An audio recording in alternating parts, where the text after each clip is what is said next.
નમસ્કાર. વાત કરવી છે મનરેગાની.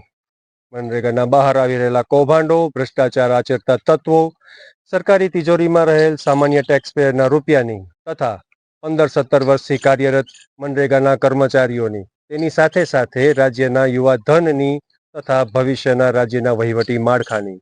છેલ્લા ઘણા સમયથી રાજ્યના વિવિધ જિલ્લાઓમાં મનરેગામાં કૌભાંડો થયાની ફરિયાદ થઈ રહી છે. કૌભાંડો થયા કે નહીં તે તો ન્યાયપાલિકા જ નક્કી કરશે, જે બાબતે હાલ તપાસનો ધમધમાટ થઈ રહ્યો છે.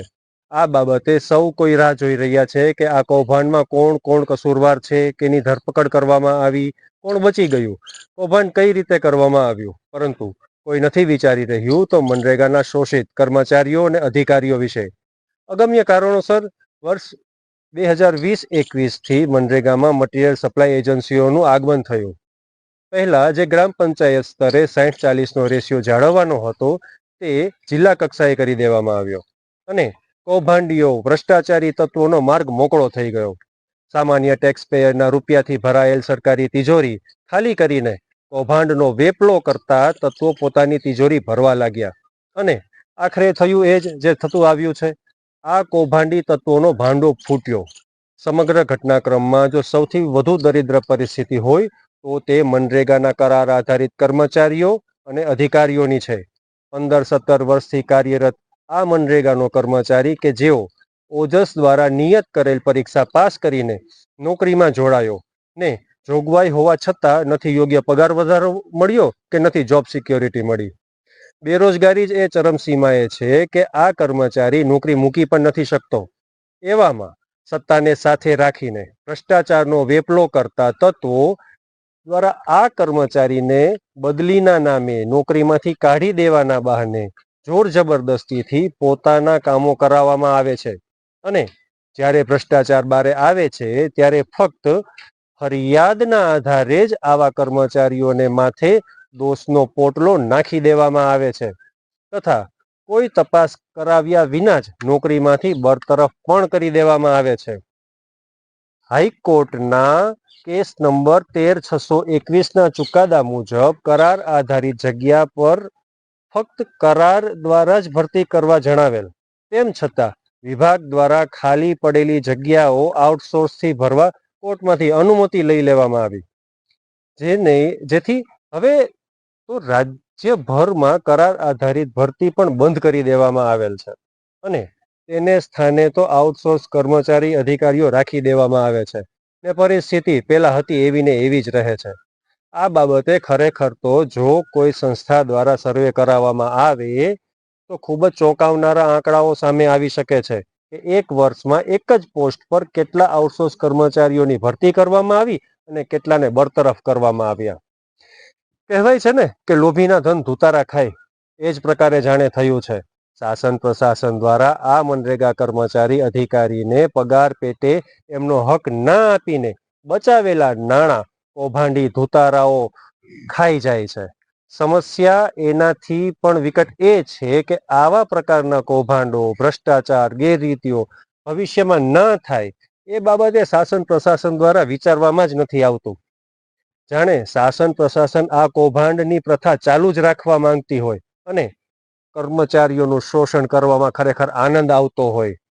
ખરેખર તો આ કર્મચારી અધિકારીઓને નિયમ અનુસાર પગાર વધારો મળી ગયો હોત, જોબ સિક્યોરિટી આપી દેવામાં આવી હોત તો આ પ્રકારના કૌભાંડના રાફડા ફાટ્યા જ ના હોત. હવે વાત કરવી છે ખૂબ જ અગત્યની રાજ્યના યુવા ધનની, કે જે ઉત્તમ ભવિષ્યની કામનાએ આજે કોલેજમાં છે, અભ્યાસ કરે છે, પોસ્ટ ગ્રેજ્યુએશન કરે છે, એન્જિનિયરિંગ કરે છે, કે જેઓના માતા પિતા ખૂબ જ આશાથી તેમને ભણાવી રહ્યા છે. પરંતુ શાસન પ્રશાસન દ્વારા જો ભરતી પ્રક્રિયાની નીતિઓમાં સુધારો ના કરવામાં આવ્યો તો અત્યારે આ અભ્યાસ કરતો વિદ્યાર્થી વર્ગ પણ ભવિષ્યમાં શોષણનો શિકાર થશે ને થશે જ તે.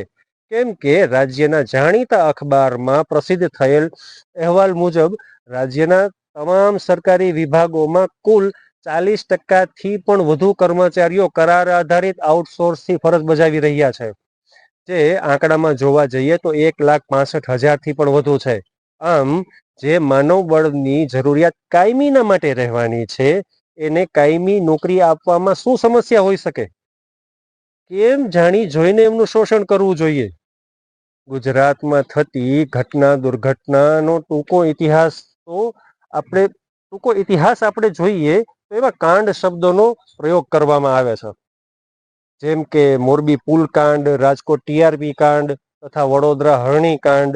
આમ કાંડ શબ્દનો પ્રયોગ ઘટના દુર્ઘટનામાં પ્રયોગ કરવો તે બોલનાર અને સાંભળનારની વિચારધારા પર નિર્ભર છે કે તે યોગ્ય છે કે નહીં. પરંતુ હું એટલું તો સ્પષ્ટ કહેવા માંગુ છું કે શાસન પ્રશાસન દ્વારા વર્ષોથી આ કરાર આધારિત આઉટસોર્સ કર્મચારીઓ અધિકારીઓનું જાણી જોઈને શોષણ કરવામાં આવે છે.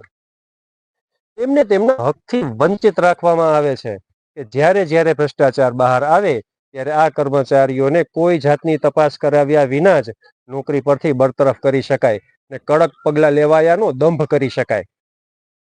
ખરેખર તો કાંડ આને જ કહેવાય કે જે શાસન પ્રશાસન દ્વારા વર્ષોથી ભ્રષ્ટાચારને છાવરવા સુનિયોજિત રીતે કરવામાં આવી રહ્યું છે. મનરેગાના 2500થી વધુ કર્મચારીઓ એટલે કે 2500 પરિવાર આ કાંડનો રોજ ભોગ બની રહ્યા છે. ને જોવા જઈએ તો રાજ્યના 1,65,000 પરિવાર આવા પ્રકારના કાંડનો ભોગ બની રહ્યા છે ને દરરોજ રીબાઈને મરી રહ્યા છે. શાસન પ્રશાસનને વિનંતી છે કે રાજ્યમાં કૌભાંડને રોકવા માટે, ભ્રષ્ટાચાર નાબૂદ કરવા માટે મનરેગાના કરાર આધારિત કર્મચારીઓને જોબ સિક્યોરિટી આપવામાં આવે તથા સમાન કામ સમાન વેતન આપવામાં આવે. આ એકમાત્ર ઉપાય છે કે જેથી સામાન્ય ટેક્સ પેયરના નાણાંને સરકારી તિજોરીમાંથી કૌભાંડનો વેપલો કરતા તત્વો પાસે જતું રોકી શકાશે. વિડીયો પસંદ આવ્યો હોય તો લાઈક અને શેર કરવાનું ભૂલશો નહીં અને ખાસ અમારી ચેનલ ગુજરાત સમુદાયને સબસ્ક્રાઇબ કરી લેશો. આવતીકાલે કોઈ નવા ટોપિક પર ચર્ચા કરીશું.